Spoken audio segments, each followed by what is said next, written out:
Yeah, my name is Lydia Yusuf. I work at In Mahabba Center as the director, and I was one of the founders in 2019. And my pronouns are she, her, hers. Awesome. Yeah. And tell us a little bit about the work that you did at El Mojave Center. We do a lot. We're a community responsive organization, so our programming is kind of always shifting to whatever our community is asking for.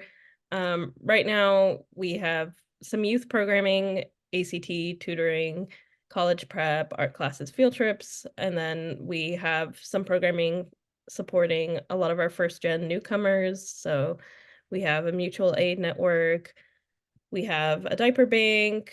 We do live streams and make sure our social media and website are up to date with information for newcomers. We have a language co-op for anyone who needs interpretation in Arabic services around the greater Nashville area. And then we have several cultural projects as well. So we have an oral history project located on our website. We have an Arab Artists Guild. And then we have a justice school. Yeah, we support the Arabic speaking community members here. So predominantly a lot of the Egyptian community members.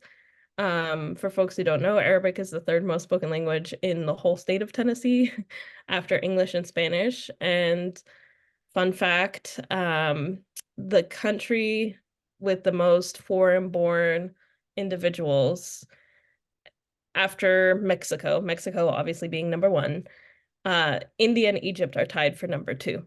So there are a lot of Egyptians and Arabs in Nashville. They're just not as visible for obvious reasons. Um, but yeah, that's kind of the community that we're involved in. So I grew up here, so I've seen a lot of the manufacturing of invisibility. I've seen the toll that it takes on a community and how they view themselves as kind of subpar and the dehumanizing aspect it has on people to feel that um, I'm not supposed to be here is, yeah, just a very profound effect. So for decades, that's kind of been what our community members have been feeling. And it's developed kind of this mentality of we're like guests here.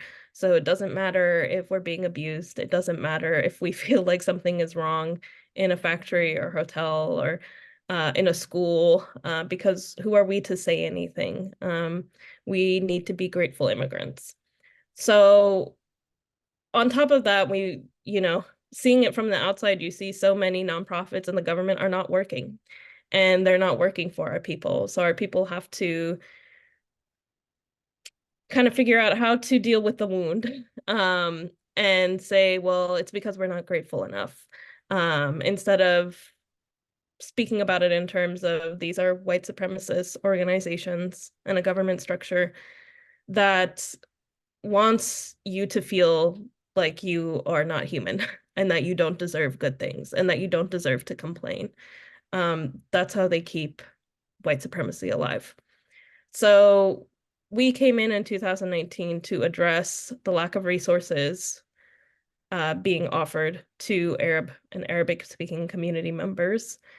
And of course, it's become a much wider campaign of seeing how detrimental that exclusion has been to our community members. Here, I'm um, I'm very I'll speak my mind a lot, and I think that that gets me into trouble a lot because people in the South, especially in Nashville, don't like to be told, we still have remnants of Jim Crow Mm, in how the legal system works. And people also don't want to feel like they're, oh, look at how many people from California are coming here. This is like the it city. And then to be told by people who've been here, no, there's a lot of things that are missing here, and we shouldn't settle for mediocrity or even like below mediocrity. So I feel this is such a cliche, but just someone who tells the truth, or at the very least tells her opinion, very loudly. People just don't like to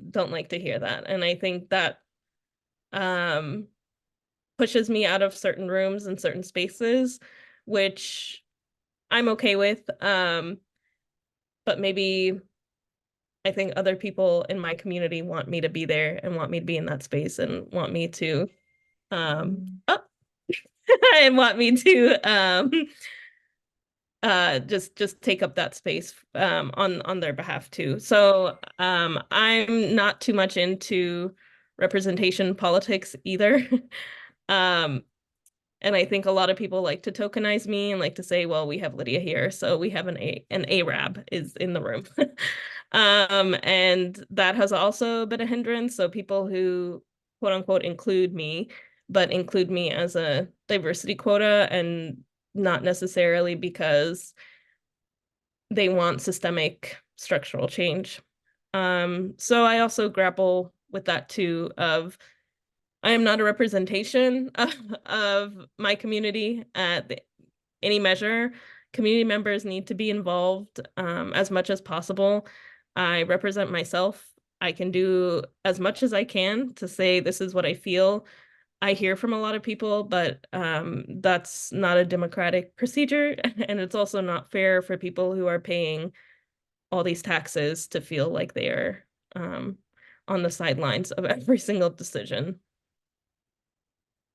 Yeah, this gets really deep into Coptic politics, but in November of 2020, we were called out, in Mahabba Center in general, we were called out by the local bishop here. And I you can find a video on Instagram detailing this response, my response to him, and on Facebook we have board members' responses to him. But it was kind of a major moment for our community members because we were the first organization to come up. The Coptic community, the Egyptian Christian community here, is the largest of the Arab communities. So they make the majority of our base. So being the first nonprofit to come up and to also have leadership from a woman was not to his liking. Um, and so that at the time when that happened, many people were like, all right, y'all are over, pack your bags, right? If you don't have the blessing from the church, then there's no reason to be doing this work. And we kept going. And we were like, it doesn't matter what rumors he spreads, it doesn't matter how low they go, we're just gonna keep going. They're going to be on the sidelines of our work. They can keep doing what they're doing, we're gonna keep doing what we're doing. And looking back on it now, 4 years later, so many community members come up to me and have such like grand ideas about how they can decenter um religious leadership.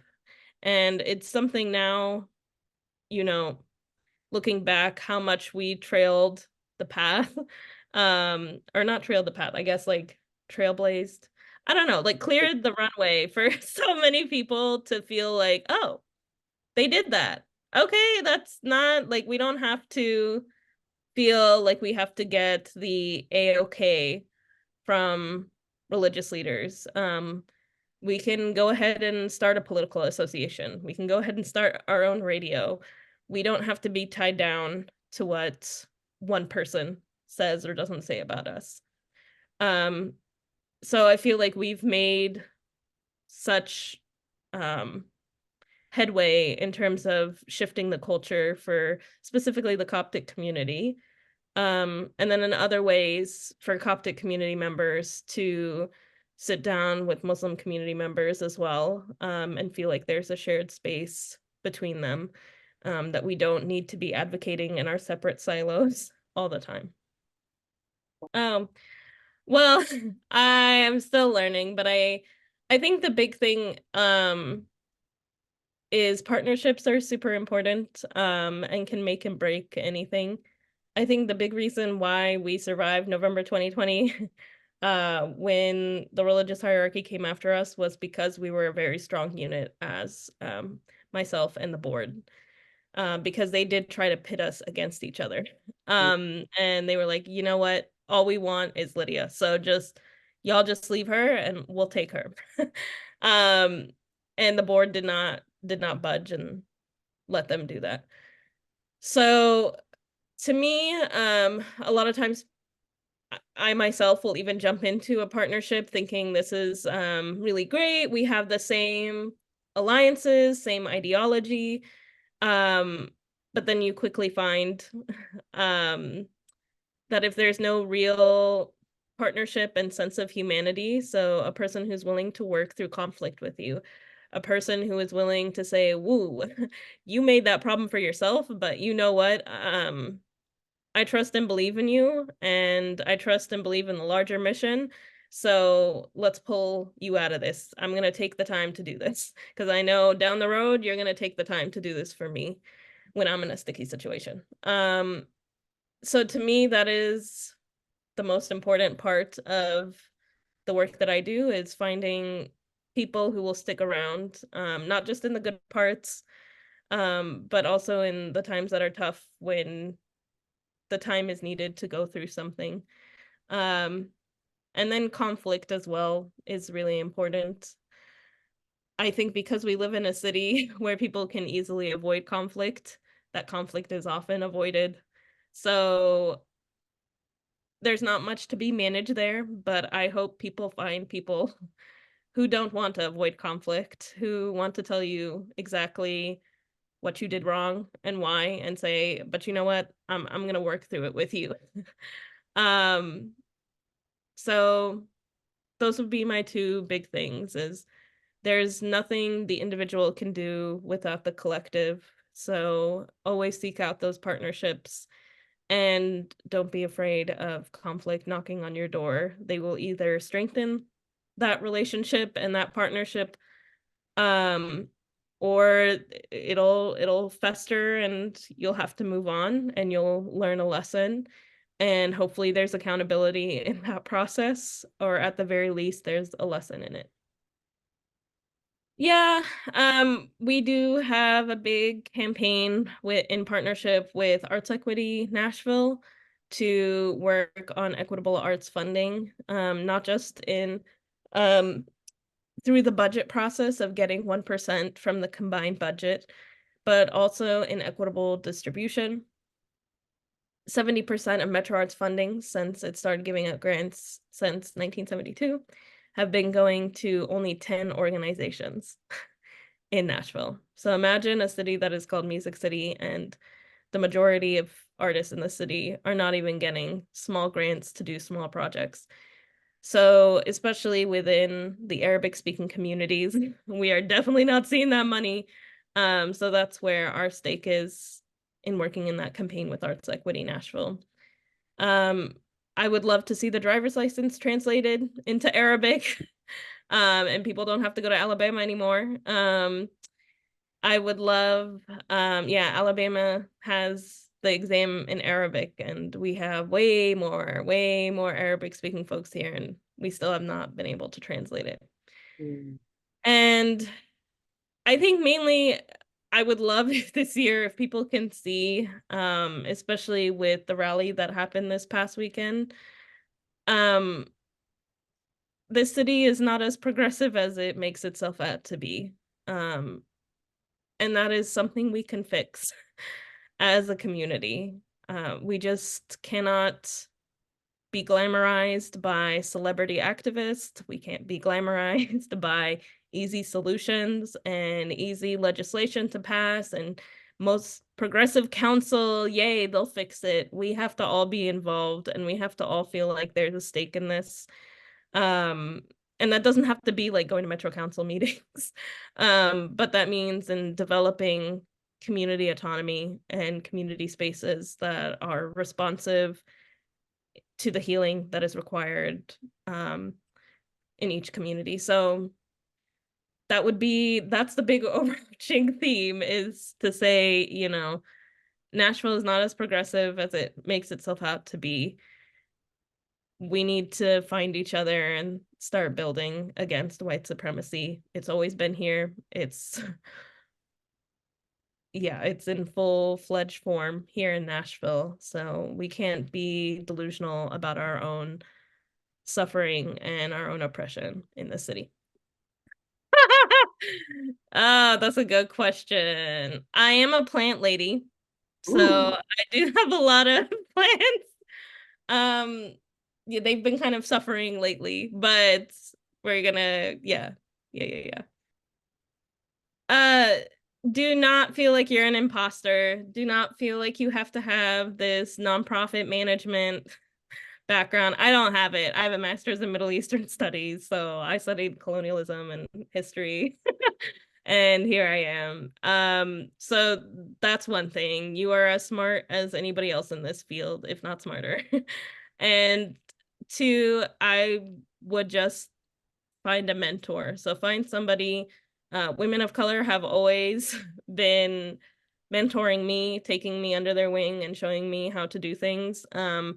That's what I would advise young women to do, is just find that person who will spend the time and take care of you and say, I see the talent in you, let me teach you. And that person will take you very far. From my own community, to Sonia Inez, who is my spiritual mentor. The person who taught me a lot of the nonprofit work was Miss Tamika in Chicago. And yeah, I think those are the two big women right now that have kind of impacted me. I could list a ton more, but I feel like they would get embarrassed because they're not aware of their mentorship status. But um, so many women have been very kind to me and have put me in places and made sure that I have learned.